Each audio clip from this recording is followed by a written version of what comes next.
Alright, what's going on my loveliest and dearest people out there? Welcome to पढ़ ले 10th और अब हमारा पहला जीवन का बोर्ड्स का पेपर होने वाला है जो कि इंग्लिश का होगा। तो ये सब चीजें ध्यान में रखते हो, हमारे अंदर बहुत सारी एंग्जाइटी होती है, बहुत सारा डर होता है कि यार पहली बोर्ड देने आ रहा है तो पता नहीं क्या होने वाला है। पर बिल्कुल घबराने की बात नहीं, ये बहुत ही शॉर्ट सा वीडियो होगा, बहुत ही छोटा सा वीडियो होगा जिसके अंदर मैं तुम लोगों को इतना बताने लूं कि क्या तुम्हारा इंग्लिश का पेपर टफ होगा। क्योंकि देखो पहली बात तो ये है कि बोर्ड एग्जाम से तो थोड़ा सा डर तो लगता ही है, ठीक है, कुछ भी बोल लो, कोई कितना ही बोल ले कि यार डरने की बात नहीं है, 10th ईजी है वो।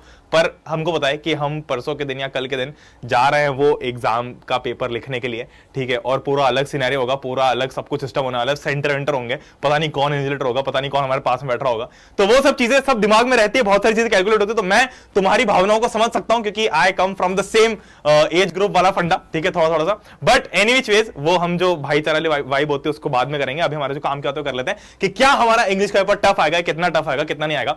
तो पहली चीज तो बता दो कि भाई ये जो तुम्हारा पेपर है, देखो मैं ना बहुत मुश्किल से लिख पाता हूं क्योंकि मेरी राइटिंग वैसी खराब है। तुम्हारा जो इंग्लिश का पेपर है जो भी हो, in general this is a boards की एग्जाम, ठीक है। अब इसके एक एडवांटेज बहुत इंपॉर्टेंट ये होता है कि ये नेशनल लेवल पे पूरी सेम एग्जाम हो रही होती है। तो बोर्ड्स का जो पेपर होता है सेट ही ऐसा होता है कि यार सब लोग उसको दे पाए। तो ऐसा होता है ना कि कुछ बहुत अच्छे स्कूल होते हैं हमारी सिटी के, उसका पेपर बहुत ही तोड़फोड़ होता है, दिमाग में समझ में नहीं आता क्या है, और कुछ जो थोड़े से ठीक ठाक स्कूल होते हैं उनका पेपर ईजी होता है। बोर्ड्स के साथ में ऐसा कुछ नहीं होता, तुम्हारा स्कूल कैसा भी हो, अच्छा हो नहीं हो, बोर्ड्स का पेपर वैसे ही आएगा जैसा तुम्हारा था। तो इसके लिए तुमको बिल्कुल टेंशन की जरूरत नहीं है कि बोर्ड का जो पेपर है बहुत ही स्टैंडर्डाइज रहेगा और ऐसा बना जाएगा जो सब लोग कर पाए। तो in general boards easy exam होती है। क्यों होती है उसका रीजन यही है। दूसरी चीज, तुम्हारे पास में जो रिसोर्सेज है वो सारे स्टैंडर्डाइज्ड है। इसका मतलब क्या है कि सारी बुक्स जितनी भी तुम्हारे पास में कंटेंट है वो सब ऐसा मतलब एक क्लियर हो चुका है क्योंकि वो पिछले 5-7 साल से 10 साल से सेम तरीके का पैटर्न फॉलो होता है। तो वो चीज सब लोगों को क्लियर हो जाती है। पर अभी चूंकि थोड़े बहुत चेंजेस है, बट एनीवेज जो क्वेश्चंस आने वाले तो वैसे ही रहेंगे जैसे हैं। बट अगर मैं तुमको अभी वापस से आता हूं इंग्लिश के ऊपर, हम जो बोर्ड्स की इन जनरल बातें वो नहीं करते हैं, इंग्लिश की बात करते हैं। तो इंग्लिश के लिए मैंने देखो थोड़ी मेहनत करके इस बार लिखा हुआ है कुछ कुछ। तो ये देखो इंग्लिश में हमारे पास मेनली 3 सेक्शन होंगे, लिटरेचर, ग्रामर, राइटिंग और रीडिंग। अब इसके अंदर यार देखो लिटरेचर तो वही फुद्दू सा सेक्शन है क्योंकि पढ़ा रखा है तुमको सब कुछ, और एनी विच वेज पढ़ ले 10th के ऊपर तुमने देखी मैराथन भी हुई है दुनिया भर की सारी, और मैराथन और भी हो रही होगी बाय द टाइम तुम इस वीडियो को देख रहे हो सकता है कि मैराथन ऑलरेडी चल रही हो। तो जितनी मैराथन हो रही है इंग्लिश की उनके लिंक्स में नीचे डिस्क्रिप्शन में डाल दूंगा। बट लिटरेचर जो है बहुत ही ऐसा है कि हाँ भाई ये पढ़ा है और इसमें से ही कुछ ना कुछ आएगा, ठीक है। सिमिलरली ग्रामर और राइटिंग का भी सेम फंडा है। रीडिंग बस जो है ये एक ऐसी चीज है जो भैया हमको अभी सबसे ज्यादा डरा रही है क्योंकि हमको पता ही नहीं कि इसमें क्या होने वाला है, ठीक है। तो इन जनरल तुम्हारा जो इंग्लिश का पेपर है उसकी चीज में बताता हूं, पेपर जनरली लेंदी होता है, वो लेंदी होगा, ठीक है। ऐसा नहीं कि बहुत जल्दी हो जाएगा क्योंकि इसमें तुमको लिखना पड़ेगा। दूसरी चीज ये है कि ये डिफिकल्ट कहां कहां हो सकता है कि तुम इसमें भावुक हो जाओ लिखते लिखते। मतलब ऐसा ना हो कि तुम 2 नंबर के क्वेश्चन को पूरा 1 पेज भर के आ रहे हो, क्योंकि यहां पर जो तुम्हारी कॉपी होगी ना वो ऐसी होगी। देखो एक साइकोलॉजिकली तुमको एक चीज बताता हूं बहुत सही जो मेरे दिमाग में आई थी बोलते बोलते, कि तुम्हारी जो कॉपी होगी वो ऐसी होगी, मतलब ये है ना ऐसी लैंडस्केप वाली होगी, और जनरली हमारी जो नोटबुक्स होती है वो ऐसी होती है। तो इसमें जब भी हम कोई आंसर लिख रहे होते हैं तो 3-4 लाइन इजीली भरा जाती है, इसमें सिर्फ 2 लाइन भराएगी तो तुमको डर लगता रहेगा कि कम तो नहीं लिख रहा हूं मैं। तो इस चक्कर में भावुक होकर आंसर लंबा मत करना, ठीक है। तो यहां पर तुम्हें थोड़ी सी तकलीफ हो सकती है क्योंकि यहां पर पेपर तुम्हारा लेंथी लगने लग जाएगा। तो ये एक चीज है, तो तुमको थोड़ी लेंथ से थोड़ा सा डर लग सकता है। इसके अलावा मेनली यार लिटरेचर तो बिल्कुल फिक्स ही है कि ऐसा है, और इसके क्वेश्चन भी कुछ कुछ बने हुए हैं जो कि इस टाइप से आते हैं।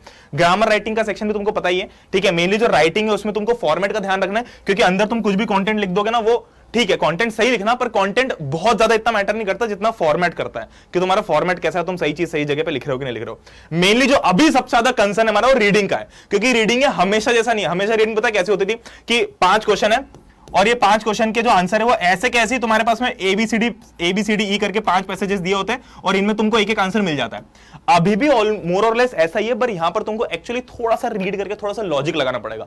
यहां पर लॉजिक नहीं लगता था, यहां पर लिखा रहता था the name of a boy is Sumedh, तो क्वेश्चन में आता था कि what is the name of the boy which we are talking about, तो डायरेक्टली लिख देते सुमेध। मतलब थोड़ा बहुत उस टाइप का होता था। अभी तुमको थोड़ा सा रीड करना पड़ेगा, बट इसमें भी फंडा यही अपनाना कि भैया हमको कोई ज्यादा दिमाग नहीं लगाना। सबसे पहले तो तुम फटाफट जो भी 4-5 क्वेश्चन है वो 4-5 क्वेश्चन रीड कर लो, जितने भी क्वेश्चन रहेंगे वो सारे के सारे क्वेश्चन रीड कर लो, और वो रीड करने के बाद पैसेज रीड करना चालू करो और कीवर्ड टू कीवर्ड मैच करो। जैसे कि तुमको बीच में लिखा हो, जैसे कोई भी स्टोरी है, मान लो उसके अंदर कोई भी वर्ड आ रहा है, लेट्स से मैच स्टिक है ना, रैंडमली, तो अब तुमको अगर क्वेश्चन के अंदर वो वर्ड है ना तो तुम इस पैसेज के अंदर ढूंढो कि वो वर्ड कहां है। इसलिए बोल रहा हूं कि पहले क्वेश्चन रीड कर लोगे फिर पैसेज देखने जाओगे तो तुम्हारा टाइम बहुत बच जाएगा। अब अगर देखो रीडिंग का ऐसा है कि इसके अंदर ना एक्चुअली इसका कोई इलाज नहीं है कि ये कर लिया तो बस रीडिंग आ जाएगी, है तो पूरी लॉजिकल, जैसे मैं बोल रहा हूं इतनी देर से, तो तुमको रीड तो करना ही है, पर बस ये है कि अगर तुम घर पे प्रैक्टिस कर लेते हो थोड़ी सी, तुम 2-3 पैसेजेस रीड कर लेते हो, सैंपल पेपर कर लेते हो, यहाँ कहीं भी कर लेते हो, तो उससे तुम्हारा कॉन्फिडेंस आ जाएगा कि चलो भैया अगर मैंने घर पे कर लिया तो मैं एग्जाम में भी कर दूंगा, ठीक है। तो बस ये रीडिंग में तुम कॉन्फिडेंस डेवलप कर सकते हो, क्योंकि तुमको तो पता नहीं कि इसमें पैसेज क्या आना है, मैंने तो कहानी बनानी है इसके अंदर, तो अल्टीमेटली आएगा वही जो आना है, पर तुमको ये रहेगा कि हाँ अगर तुम 2-3 पैसेजेस घर पे प्रैक्टिस कर लेते हो तो वो कॉन्फिडेंस आ जाएगा कि भैया हम वो कर सकते हैं। तो इसका डर ऐसे ही खत्म होगा, इसका सिर्फ डर है, इसका एक्चुअली में कुछ नहीं होने वाला, ठीक है। इसका बस डर लग रहा है जो कि कॉन्फिडेंस से तुम सॉल्व कर सकते हो। तो उसके लिए मेक श्योर कि तुम 2-3 पैसेजेस अगर हो तो डेफिनेटली उनको रीड कर लो, थोड़ी सी प्रैक्टिस कर लो, बस कॉन्फिडेंस बनाने के लिए। बाकी यहां जाके और इससे भी होगा कि तुमको मेथड पता चल जाएगा कि अच्छा क्वेश्चन ऐसा है तो इसका आंसर कहां कहां पे मिल सकता है, तो वो थोड़ा सा मेथड मिल जाएगा तुमको, तो तुम्हारा वहां पे टाइम भी बच सकता है, ठीक है। तो इन जनरल बस यही चीज है, इसके अलावा तो कुछ है नहीं। मेनली तो तुमको अगर डर लग रहा है तो देखो तुमको एक ऑनेस्ट सी बात बताता हूं, बोर्ड्स का पेपर अथा इजी होता है, और तुम गारंटीड, तुम में से 99% बच्चे जब एग्जाम देके बाहर निकल रहे होगे तो तुम खुश ही रहोगे, ठीक है। अब ऐसा हो सकता है कि कुछ अजीब सी चीज आ जाए, क्योंकि हमको भी पता नहीं है कि क्या होता है, कभी भी कुछ भी हो सकता है, पर फिर भी मोस्ट ऑफ द टाइम ऐसा है कि पेपर इजी होता है, और स्पेशली इंग्लिश है तो पक्का इजी रहता है। बस तुमको इसमें लेंथ का ध्यान रखना है, और चीजें बहुत, देखो यार लिटरेचर के अंदर किताब वैसी पतली होती है, स्टोरीज वैसी होती है जैसे हमको पता है, तो तुम आंसर तो कोई सा भी लिख दो अगर तुमको सारी स्टोरीज पता है तो उसकी चिंता नहीं है। चिंता किस बात की कि कुछ नया क्या आ सकता है, नया ये आ सकता है, ये तो भाई ग्रामर तो बचपन से लेकर आज तक पढ़ते आ रहे हैं, और राइटिंग में भी वही जो 2-3 चीजें वही तुमको करनी है। तो मेनली जो नया आने वाला चीज है वो यही है, और थोड़ी बहुत डर भी तुमको इससे लगने वाला होगा, बट अदरवाइज कोई दिक्कत नहीं भाई, बहुत चिल पेपर आने वाला है, ट्रस्ट मी। मैं डायरेक्टली तुम्हारी आंखों में आंखें डाल के बोल सकता हूं कि तुम आराम से फोड़ दोगे, और तुमको घबराने की जरूरत है नहीं, क्योंकि अब तुमको ये डर नहीं कि हम भागे कहां, हम करें क्या, लास्ट राउंड पे क्या करें, ये नहीं करें वो नहीं करें। तुमको अगर लगता है मैराथन में तुम्हारा बहुत हेल्पफुल हो रही है, तो बहुत सारे बच्चों की बहुत हेल्प हुई है, तो अगर तुमको मैराथन हेल्पफुल लगती है तो तुम, मैं डिस्क्रिप्शन में लिंक डाल दूंगा, वो मैराथन जाकर चेकआउट कर सकते हो। अगेन मैंने बोला था कि 3-4 मिनट का वीडियो होगा, पर थोड़ा सा ज्यादा ही हो गया होगा, क्योंकि भावुक तो मैं हो जाता हूं थोड़ा सा बोलते बोलते, पर ये भावुक तो तुमको अपने पेपर के अंदर नहीं दिखानी है, वहां पर तुमको लिमिटेड कंटेंट लिखना है। और बिल्कुल, और एक चीज और थोड़ी डराने वाली है, तुमको ऐसा डर लगता होगा कि अरे बोर्ड्स के ऊपर तो पता नहीं राइटिंग बहुत ही खतरनाक लिखनी पड़ेगी हमको, तो राइटिंग देखो अच्छी लिखो, ऐसी लिखो कि समझ में आ जाए, उसको कैलीग्राफी नहीं करनी है हमको, उसके ऊपर ऐसे कुछ हारफुल नहीं चढ़ा के आना है उसके अंदर राइटिंग के, तो लिखनी बिल्कुल ऐसी है कि समझ में आ जाए, पर प्रेजेंटेबल हो। प्रेजेंटेबल मतलब कि भैया थोड़ी सी तुमने बीच बीच में लाइन छोड़ रखी, मतलब सॉरी बीच बीच में गैप्स दे रखी हो लिखने में, तुमने जो आंसर, ये तो बेसिक चीजें होती है जो तुमको पता भी चल जाएगी ऐसे कि तुम्हारा आंसर अगर आधा हो गया, मतलब मान लो कि पेज में तुम यहां तक आ गए, तो आंसर नेक्स्ट, अगला आंसर नेक्स्ट पेज से स्टार्ट करो। तो ये सारी चीजें कहीं ना कहीं मैटर करती है, पर इन जनरल अगर तुम डर रहे हो कि भैया बोर्ड्स का पेपर है, तो बोर्ड्स के हिसाब से मत डरो, ठीक है। अगर तुमको ऐसा लग रहा है कि यार इंग्लिश का पेपर है और तुमको कंटेंट वाइज डर लग रहा है कि पता नहीं एग्जाम के अंदर क्या आएगा, या मैं लिखूंगा कैसे, क्या नहीं करूंगा, तो उस चीज से तुम थोड़ा सा डर सकते हो, बिल्कुल जायज भी है। पर यहां पर भी ये तो पता ही है कि क्या है, कैसा आएगा, ये भी पता है, राइटिंग में फॉर्मेट तुमको देखना ही पड़ेगा, ये चीज थोड़ी सी नहीं है जो तुमको डरा सकती है, पर इसका भी सिंपल सा फंडा है, और इसके मैराथन तुमको देखने को मिल ही जाएगी, तो वो सारी चीजें तुम्हारी सॉर्टेड है। तो तुम ये सोच के मत डरो कि भैया बोर्ड्स है, इंग्लिश सोच के थोड़ा सा डर लग रहा है तो चलेगा, वो जायज भी है, ठीक है, उसको मान भी सकते हैं।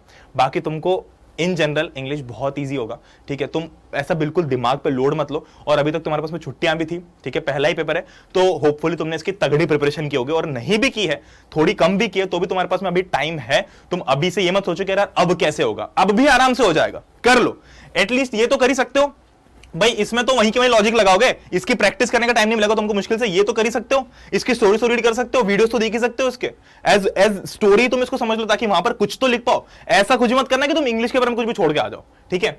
बाकी ग्रामर तो हमको थोड़ा बहुत, ग्रामर की तुमको प्रैक्टिस तो थोड़ी बहुत करनी पड़ेगी, देखना पड़ेगा, और राइटिंग का एक बार फॉर्मेट देख लेना, जो जनरल स्टैंडर्ड प्रैक्टिस होती है, जो हम बिल्कुल आखिर में 5 मिनट पहले देख के आते हैं, पर वो चीज मत करो, ट्राई करो कि अभी कर लो, ठीक है। बाकी तो तुम्हारा हो जाएगा, बिल्कुल तुमको घबराने की जरूरत नहीं है। तो इंग्लिश के पेपर से अगर तुम डर रहे थे तो डरने की बिल्कुल जरूरत नहीं है। कंटेंट वाइज जरूरत इसलिए नहीं है डरने की, क्योंकि कंटेंट तुम्हारे पास पड़ा हुआ है बहुत सारा, इसी चैनल के ऊपर बहुत सारा मिल जाएगा तुमको, तुम वो देख लोगे, तुम्हारा काम हो जाएगा। और बोर्ड्स की तरफ से तो डरने की और जरूरत नहीं है, क्योंकि बोर्ड्स की तरफ से तो तुमको और कम डरना है, अब मतलब जनरल एग्जाम से कम पढ़ना है, कम डरना है। क्यों? क्योंकि स्टैंडर्डाइज पेपर होता है, ठीक है, सब जगह सेम पेपर जा रहा होता है। तो बस इतना सही था, ठीक है। नॉर्मली तुमको ऑल द बेस्ट बोलने आया था मैं, बाकी मैंने सोचा कि चलो ऑल द बेस्ट ऐसे ही बोलूंगा तो अच्छा नहीं लगा, तो इसलिए कुछ थोड़ा सा तुमको बता भी देता हूं इसके आसपास की चीजें। तो that being said, I hope you guys enjoyed this video. मिलते हैं बहुत ही जल्दी, तुम्हारी बोर्ड की एग्जाम्स होने वाली है पहली, तो ऑल द वेरी बेस्ट। और बिल्कुल इसके साथ हाइप मत करो कि अरे भैया बोर्ड एग्जाम पता नहीं क्या होगा, कुछ नहीं होगा, आराम से चिल करके जाना और चिल करके आना वापस, ठीक है। मिलते हैं नेक्स्ट सेशन के अंदर, तब तक के लिए गुड बाय, टेक केयर, जय हिंद, वंदे मातरम and all the very best.